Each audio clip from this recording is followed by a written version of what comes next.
What's up guys, Houndish here, and today we're jumping in with the weekly reset for Destiny 2, kicking off on Tuesday the 19th of April. And this week not only have we got the reset stuff, but there's a brand new update to the game, and we'll see the addition of the Master VOW Disciple raid. And then we have double rewards, the Pinnacle drops are renewed and we'll cover activity content for the week. But also we'll touch on rewards, the Eververse inventory weekly challenges, and a bunch of other stuff in the video. So as always guys, I hope you enjoy this one and find it useful. But before we get into it, if you guys are looking for a tasty and healthy alternative to energy drinks, my friends over at Now Drinks have a bunch of awesome products designed to help gamers focus and play for longer. But instead of being filled with sugar and caffeine, Now Drinks are made with natural ingredients and make for a pretty tasty alternative. So if you guys want to check that out, be sure to follow the link below and use code Houndish at checkout. And now getting into the Destiny 2 stuff for this week, we are going to see bonus Nightfall rewards all week long. And extra drops as always are pretty awesome. And while of course we have Grandmaster Nightfalls available, the featured Nightfall this week will be Glassway, so perhaps not the quickest one to farm, but it shouldn't be too bad, and let us know down below if you'll be jumping in for double rewards. Of course, also in terms of playlist stuff, the Iron Banner will be going away on Tuesday, so that'll also mean the return of Trials of Osiris on Friday, and the featured Crucible mode for the week otherwise will be Showdown.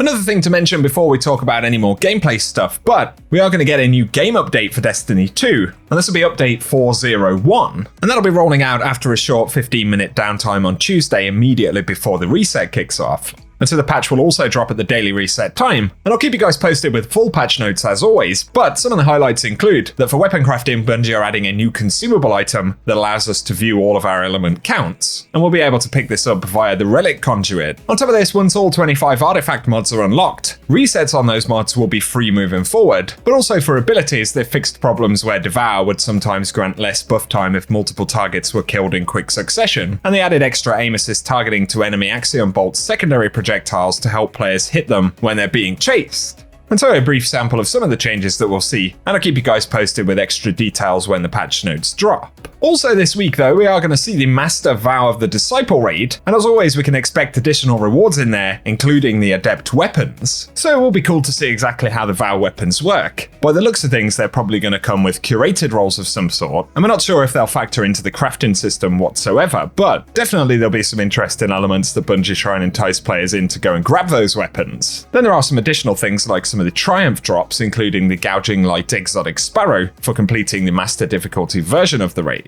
So definitely some cool rewards in there, but Bungie said for the activity, Guardians should know that the power level is 1580 with a seasonal cap at plus 30, and certainly we can expect a pretty challenging activity, and let us know in the comment section if you're going to be jumping into the Master raid this week. Otherwise though, the Throne Worlds content will refresh as always. That'll include the Pinnacle drops as well as the featured campaign mission, and that raid challenge will rotate as well. Plus this week we have a final set of challenges for the season, so there's Propaganda Mastery to complete the Vox Obscura exotic quest on Master difficulty and earn the Masterwork Catalyst. Then we have Undying Legend to complete a PsyOps Battleground on Legend difficulty without dying. Then for Armory-wide calibration, we need to calibrate kinetic, energy and power weapons with bonus progress against champions, and we need 200 points for each of those. And then we've got Void Gambit to defeat targets with Void abilities with bonus progress granted for defeating Guardians. Trial by Firing Squad to win multiple rounds in Trials of Osiris, and Void Vanguard to defeat combatants with Void effects in Vanguard playlists.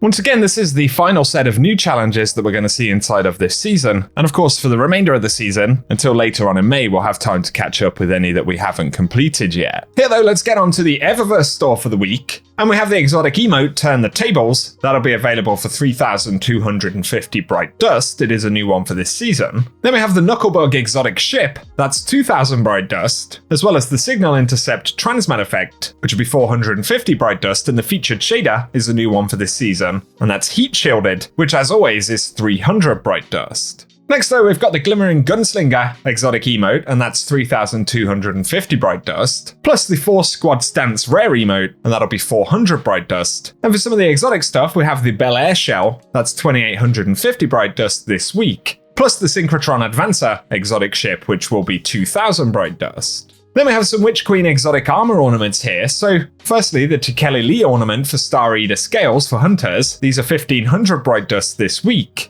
We're also going to see the Trace of the Throne exotic ornament for Sight and Ramparts. And finally for Warlocks, the Homespun Boots, which is an ornament for the Boots of the Assembler. And once again, all of these will be 1500 Bright Dust, but for the exotic weapon ornament this week, we have Sand and Sun for the Traveler's Chosen, that's 1250 Bright Dust, and finally, the Sterling Arbor Projection, which will be available for 1500 Bright Dust this week.